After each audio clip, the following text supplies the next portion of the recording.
મહાન સંત મહાપુરુષ બાબા રામદેવજી મહારાજની લોકપ્રિયતા સૌથી વધુ રાજસ્થાન, ગુજરાત તેમજ અન્ય પ્રદેશોમાં પ્રસિદ્ધ છે. જો હજુ સુધી તમે અમારો વિડીયો બાબા રામદેવજી મહારાજનો ઇતિહાસ ન જોયો હોય તો જોઈ લેજો, જેની લિંક તમને નીચે ડિસ્ક્રિપ્શનમાં આપેલી છે.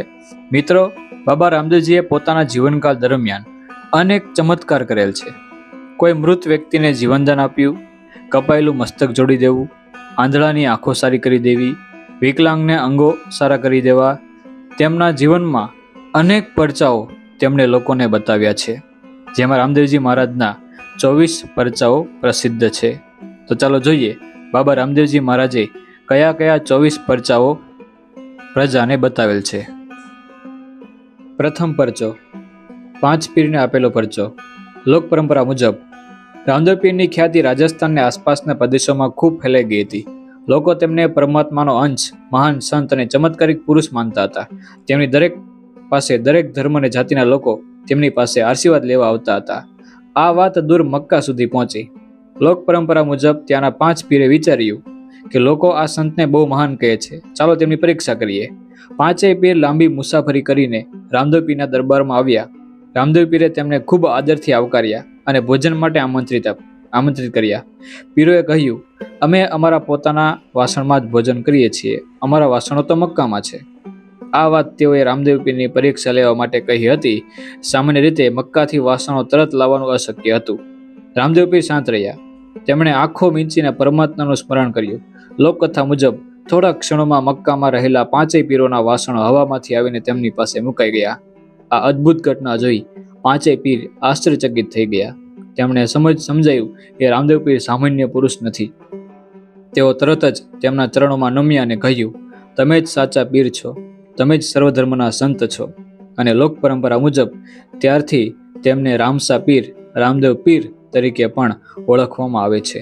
નંબર 2, લાખા વણઝારાનો પરચો. લાખા વણઝારા ખૂબ ધનિક વેપારી હતા અને તેમને પોતાના ધનનો ગર્વ હતો. રણમાં તેમનો કાફલો ભયંકર આંધીમાં ફસાયો. તેમણે રામદેવ પીરને પ્રાર્થના કરી.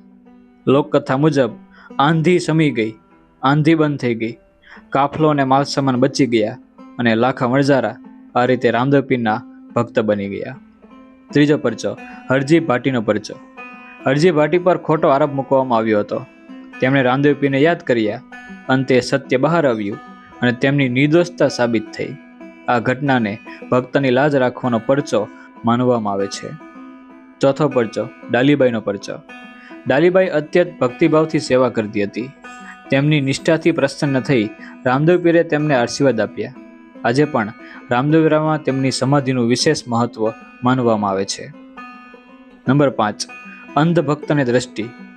એક અંધ ભક્તે શ્રદ્ધાપૂર્વક રામદેવ પીરની પ્રાર્થના કરી. લોક માન્યતા અનુસાર તેમની કૃપાથી તેને ફરીથી જોવાની શક્તિ મળી. આ પરચો શ્રદ્ધા અને વિશ્વાસનું પ્રતીક માનવામાં આવે છે. નંબર 6, કોઢિયાની રોગ મુક્તિ. એક કોઢ રોગથી પીડિત ભક્તે રામદેવ પીરની શરણ લીધી. લોકગાથા મુજબ તેમની કૃપાથી તે કોઢના રોગમાંથી મુક્ત થયા અને જીવનભર તેઓ રામદેવ પીરની ભક્તિ કરતા રહ્યા. નંબર 7, લંગડાને ચાલતો કર્યો. એક ભક્ત જન્મથી જ પગે અશક્ત હતો. તેણે રામદેવ પીરની શરણ લીધી અને અખંડ શ્રદ્ધા રાખી. લોકકથા મુજબ રામદેવ પીરની કૃપાથી તે પોતાના પગે ચાલવા લાગ્યો. આ પરચો શ્રદ્ધા અને કૃપાનું પ્રતીક માનવામાં આવે છે. નંબર 8, મૂંગાને વાણી આપી. એક મૂંગો ભક્ત રામદેવ પીરના દર્શને આવ્યો. તે બોલી શકતો ન હતો, પરંતુ મનથી પ્રાર્થના કરતો હતો. લોક પરંપરા કહે છે કે રામદેવ પીરના આશીર્વાદથી તેને વાણી પ્રાપ્ત થઈ અને તેણે સૌપ્રથમ જય રામા પીર ઉચ્ચાર્યું હતું. નંબર 9, ગરીબને અન્નદાન. એક વખત ભયંકર દુષ્કાળ પડ્યો. ઘણા લોકો ભૂખ્યા હતા. રામદેવ પીરે પોતાના ભંડારમાંથી સૌને અન્ન આપ્યું. કહેવાય છે કે અન્નનો ભંડાર ખૂટતો ન હતો. આ હતો અન્નદાનનો પરચો. નંબર 10, રણમાં પાણીનો પરચો. મુસાફરોનો એક કાફલો તરસથી વ્યાકુળ થઈ ગયો. આસપાસ ક્યાંય પાણી ન હતું. ભક્તોએ રામદેવ પીરને યાદ કર્યા. લોકકથા મુજબ જ્યાં તેમણે કૃપા દ્રષ્ટિ કરી ત્યાં પાણીનું ઝરણું ફૂટ્યું અને સૌની તરસ છીપી ગઈ. નંબર 11, ડૂબતી નાવને બચાવી. એક વેપારીની નાવ દરિયામાં ભયંકર તોફાનની ફસાઈ ગઈ હતી. તેણે રામદેવ પીરને પ્રાર્થના કરી. લોક વિશ્વાસ મુજબ તોફાન શાંત થઈ ગયું અને નાવ સુરક્ષિત રીતે કિનારે પહોંચી ગઈ. નંબર 12. ખોવાયેલો માલ પાછો મળ્યો. એક વેપારીનો કિંમતી માલ રસ્તામાં ખોવાઈ ગયો. તેણે રામદેવ પીરને પ્રાર્થના કરી માનતા રાખી. થોડા સમય પછી તેને આખો માલ સલામત મળી ગયો. વેપારીએ રામદેવ પીરના ચરણોમાં માથું ટેકીને કૃતજ્ઞતા વ્યક્ત કરી. નંબર 13. વેપારીઓના માલની રક્ષા. વેપારીઓનો એક કાફલો લૂંટારાઓમાં ભયમાં હતો. તેમણે રામદેવ પીરને પ્રાર્થના કરી. લોકકથા મુજબ લૂંટારાઓનો ઈરાદો નિષ્ફળ ગયો અને વેપારીઓનો માલ સલામત રીતે બચી ગયો.